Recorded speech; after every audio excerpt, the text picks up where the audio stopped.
Next gen நேர்கள் அனைவருக்கும் எனது இனிய வணக்கம். நான் உங்கள் டிஜே சுந்தரபாண்டி, சிவகாசியிலிருந்து.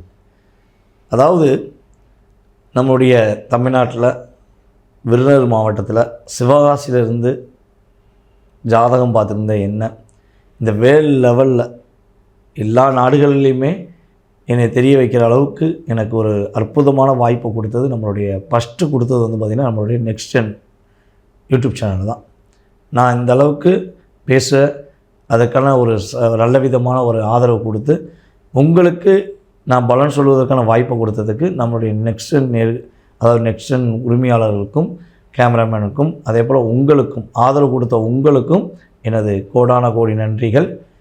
இப்போ நம்ம பார்க்க போகிற விஷயம் என்னென்னா, இந்த ஐப்பசி மாதம் 2025ஆம் ஆண்டு உங்களுடைய வாழ்க்கையில் ஏற்பட போகின்ற கோச்சார கிரகங்கள் கொடுக்கின்ற மாற்றங்கள் என்ன. அப்போ தமிழ் மாதம் என்று சொன்ன உடனே சூரிய பகவான் எந்த ராசிக்குள்ளே நுழைகிறாரோ அந்த ராசிக்குன்னு ஒரு மாதம் கொடுப்பாங்க. அப்போ நம்மளுடைய துலாம் ராசிக்குள்ளே சூரியன் நுழைகிறார்.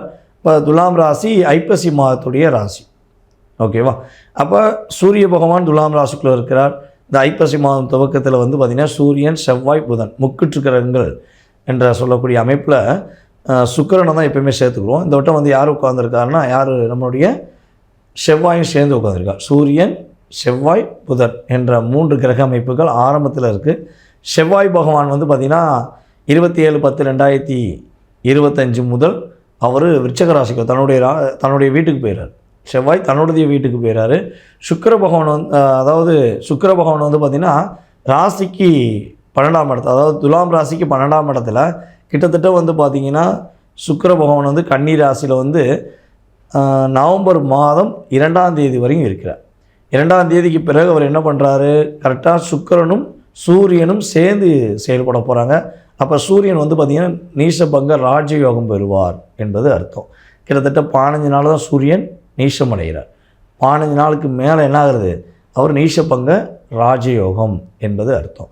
அதே போல் இந்த புதன் பகவான் என்ன பண்ணுறாருன்னா, சூரியனோட இணைந்த புதன் பகவான் கரெக்டாக பார்த்திங்கன்னா 24/10/2025 விருச்சிக ராசிக்குள்ளே நுழைஞ்சிடும். செவ்வாய் போகிறதுக்கு முன்னாடியே புதன் உள்ளே போயிடுவார் விருச்சிக ராசிக்குள்ளே. அதுக்கடுத்து பார்த்திங்கன்னா ராகு பகவான் நம்மளுடைய கும்பராசியிலும், சனி பகவான் மீன ராசியில் வக்ர நிலையில் அமர்ந்திருப்பார். அதுக்கடுத்து பார்த்திங்கன்னா நம்மளுடைய குரு பகவான் பார்த்திங்கன்னா ஆங்கில மாத தேதி அடிப்படையில் 17ஆம் தேதி வரையும், கிட்டத்தட்ட 17/10/2025 வரையும் அவர் எங்கே இருப்பார்னா குரு பகவான் மிதுன ராசியில்.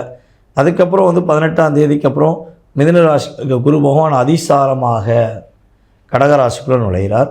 அதே போல் பார்த்திங்கன்னா கடகராசிக்குள்ளே நம்மளுடைய குருவுக்கு ஒரு வில் பவர் கூடிடும். அவர் அந்த இடத்துல தான் உச்சமடைவார் என்பது அர்த்தம். கடகராசிக்குள்ளே குரு பகவான் உச்சமடைகிறார். அப்போ இங்கே உச்சமடைகிற குரு பகவான், அதே போல் நீசபங்கம் ராஜயோகம் பெறுகின்ற சூரிய பகவான், இவருடைய கிரக அமைப்புகள் ரொம்ப காம்பினேஷன் சிறப்பாக இருக்க போகுது. வெற்றிகரமான சூழ்நிலையை கொடுக்க போகுதுங்கிறது உண்மையான விஷயம். இதில் கேது பகவான் பார்த்திங்கன்னா சிம்ம ராசிக்குள்ளே இருப்பார். இப்போ இந்த கிரகங்கள், இந்த கோச்சார கிரகங்கள் உங்களுடைய வாழ்க்கையில் கிட்டத்தட்ட ஒரு 20-30% ஒரு மாற்றத்தை கொடுக்க போகிறாங்க. அப்போ என்னென்ன மாற்றங்களை கொடுக்க போகிறாங்க, என்னென்ன விஷயங்களை கவனமாக இருக்கணும்னு சொல்கிறாங்கங்கிறத நம்ம வீடியோ முழுசாக பார்த்தீங்கன்னா உங்களுக்கு தெரியும். நீங்கள் உங்களுடைய ராசிக்கான பலன்களை தெளிவாக பாருங்கள். உங்களுக்கான ஒரு அற்புதமான பலன்களை எடுத்துகிட்டு வந்திருக்கேன். நீங்கள் ஃபுல் வீடியோ பார்த்து உங்களுடைய மேலான ஆதரவு கொடுக்குமாறு அன்புடன் கேட்டுக்கொள்கிறேன். வாங்க வீடியோக்குள்ளே போகலாம். மீன ராசி அன்பர்களுக்கு இந்த ஐப்பசி மாதத்தில் கோச்சார கிரகங்கள் கொடுக்கின்ற நன்மைகள் என்ன?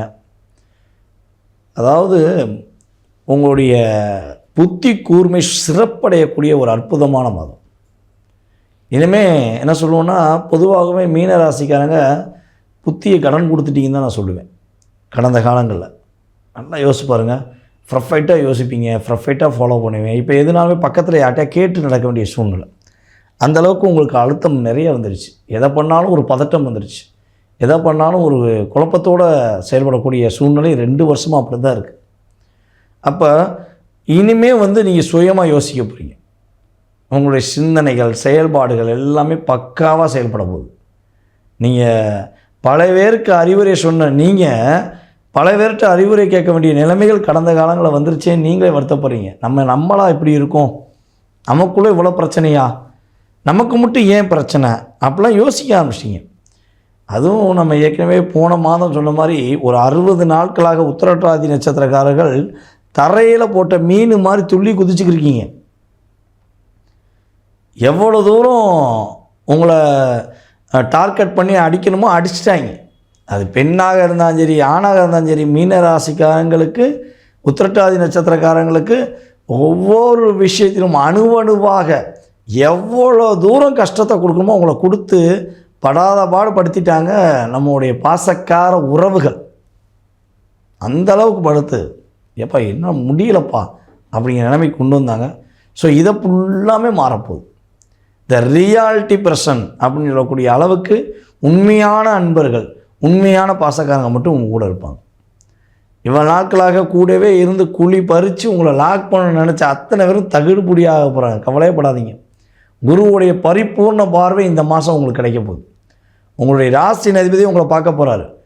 ஒரு ராஜாங்க, நீங்கள் ராஜா மாதிரி வாழ்ந்தால் நல்லாயிருக்கும். அந்த அங்கீகாரம் உங்களுக்கு மறுபடியும் கிடைக்க போகுது. நீங்கள் ப்ரமோட்டர் ஆனதுக்கான காரணமே சூழ்ச்சியாக தான் இருக்கும். வேலையில் நல்ல பொசிஷன்லேருந்து ப்ரமோட்டர் ஆகிட்டீங்க, அதாவது பின்னோக்கி நகர்றீங்க அப்படின்னா அதற்கு காரணம் சூழ்ச்சியாக தான் இருந்திருக்கும். நேர்மைக்கு உண்மைக்கு மதிப்பு கிடைக்கலன்னு சொல்லி வருத்தப்பட்டீங்களா, அந்த வருத்தம் விலக போகுது. உறுதியாக உங்களுக்கான அங்கீகாரம், உங்களுக்கான செயல்பாடு, உங்களுக்கான ஏற்றம், உங்களுக்கான ஒரு பதவி உயர்வு, உங்களுக்கான ஒரு பொருளாதார உயர்வு எல்லாமே கிரக நிலையில் கிடைக்கப்போகுது. உங்களுடைய குலதெய்வத்துடைய முழு ஆசீர்வாதம் குரு பகவானுடைய செயல்பாடுகள் மூலமாக, குரு பகவானுடைய பார்வையின் மூலமாக நீங்கள் முழுமையாக கிடைக்க போகுது. கவலையப்படாதீங்க. நான் இருக்கேன் அப்படின்னு உங்கள் குலதெய்வம் உங்கள் முன்னாடி வந்து உங்களுக்கு அற்புதமாக ஒரு காட்சி அளிக்கக்கூடிய சூழ்நிலைகள் கிரக ரீதியாக ஏற்படுகிறது. அப்போ இந்த மாதத்தில் என்னென்ன விஷயங்களை கவனமாக இருக்கணும் அப்படின்னா, உங்களுடைய ராசிக்கு 6ஆம் இடத்து அதிபதி என்று சொல்லக்கூடிய சூரிய பகவான் 8ஆம் இடத்துல அமர்ந்திருக்கிறார். அப்போ புதுசாக ஏதாவது கடன் வாங்குவதாக இருந்தால் முற்றிலும் தவிர்த்து விட வேண்டும். இந்த ஐப்பசி மாதம் முழுவதுமே என்னை பொறுத்தவரை வந்து பார்த்திங்கன்னா எந்த ஒரு கடனும் வாங்காதீங்க. எந்த ஒரு கடனும் வாங்கவே வேண்டாம். ஏற்கனவே கடன் இருந்துச்சுன்னா அந்த கடனை அடைப்பதற்கு வேணால் நீங்கள் வர லாபத்திலேருந்து எடுத்து வச்சுருங்க, கொஞ்சமாச்சும் எடுத்து வச்சுருங்க. ஆனால் கடன் வாங்குவதை முற்றிலும் தவிர்த்துருங்க. ஆஃபர் கொடுக்காங்க, இப்போல்லாம் நிறைய ஆஃபர் கொடுத்துக்கிருக்காங்க, நீங்கள் கடன் வாங்கிக்கோங்கன்னு சொல்லி உங்களை ஃபோன் மூலமாக கூப்பிடுவாங்க, அல்லது வந்து நேரடியாக வந்து கூப்பிடுவாங்க. எப்படி கூப்பிட்டாலும் சரி, கதவை டவர் சாத்துற மாதிரி என்ன பண்ணுங்கள், மனசில் இந்த கடன் சம்மந்தப்பட்ட விஷயங்கள் ஆஃபர் வந்தால் சாத்திக்கும். ரிஸ்க் எடுக்க வேண்டாம், லாக் ஆகிடுவீங்க. அப்போ நீங்கள் கவனமாக இருந்தீங்கன்னா ரொம்ப ரொம்ப சூப்பராக இருக்கும். மெயினாக வந்து பார்த்திங்கன்னா நம்முடைய மீன ராசி அன்பர்கள் இந்த மாதத்தில் உங்களுடைய தாய் மாமா உறவு இருக்குது பார்த்திங்களா, அந்த உறவுக்கு முடிஞ்சளவு ஏதாவது புதுசாக ஏதாவது செப்பல் வாங்கி கொடுக்க முடியுமா பாருங்கள். காலணிகள்னு சொல்லுவோம்ல, காலணிகள் அதை வந்து வாங்கி கொடுங்க. தாய் மாமா வேண்டாம்னு சொன்னாலும் சரி, மாமா நீங்கள் கட்டாயமாக இந்த செருப்பை போட்டு தான் நீங்கள் நடக்கணும், இந்த காலணிகளை போட்டு தான் செருப்புன்னு சொன்னால் தப்பாக எடுத்துக்கிறாங்க, காலணிகள்னு சொல்ல வேண்டியிருக்கு. ஆனால் பொதுவாகவே நம்ம பயன்படுத்துகிற செருப்பு தான். ஓகேவா? அப்போ இந்த செருப்பை போட்டு தான் நீங்கள் நடக்கணும். நீங்கள் நடக்க தான் எனக்கு சந்தோஷமாக இருக்குன்னு சொல்லி வாங்கி கொடுங்க. எத்தனை பேர் தாய் மாமாவுக்கு வாங்கி கொடுக்க போகிறீங்கிறத பாருங்கள். வாங்கி கொடுத்து அவங்க செருப்பை போட்டு நடந்தாங்கன்னா, இந்த புது செருப்பு போட்டு நடக்கும்போது உங்களுடைய லைஃப்பில் மாற்றம் வரும். எல்லாமே வந்து பார்த்திங்கன்னா கிரகங்கள் வச்சு தான் நம்ம எடுக்கிற பலன்கள், பரிகாரங்கள். ஸோ இதை நீங்கள் பயன்படுத்தி பாருங்கள். எங்கள் தாய் மாமா இல்லைங்க, தாய் மாமா இல்லை, என்ன பண்ணுறது அப்படின்னு சில பேர் கேள்வி கேட்பீங்க. நீங்கள் யாரை மாமா என்று அழைக்கிறீர்களோ அவரே உங்களுக்கு தாய் மாமான்னு வச்சுக்கோங்க. அவங்களுக்கு கூட வாங்கி கொடுங்க. ஓகேவா?